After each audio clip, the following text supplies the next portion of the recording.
මේ නිදහස් දවසේ ආව පවුලේ කට්ටියත් එක්ක එකතු වෙලා මීරිගම පුරවරයේ හරිම ලස්සන තැනකට.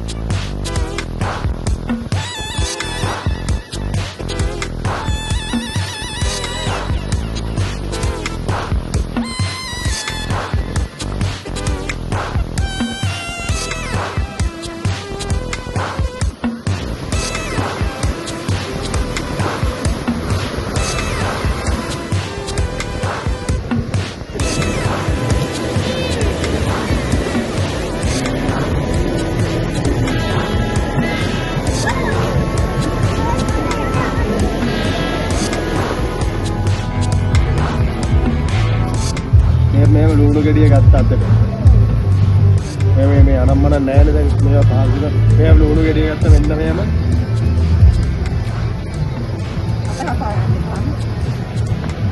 මෙන්න මෙහෙම අරගත්තා බලන්න මේ ලුණු ගෙඩිය අරගෙන ඒක පොඩ්ඩක් පොඩි කරලා එහෙම දාන්න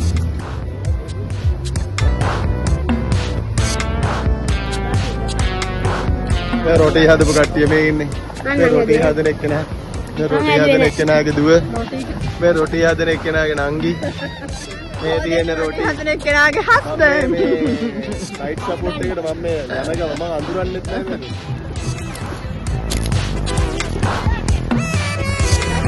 මේ හරිනේ ඉවරයිනේ මෙන්න අපේ රොටි ඉවරයි රොටි පුච්චලා තියෙන්නේ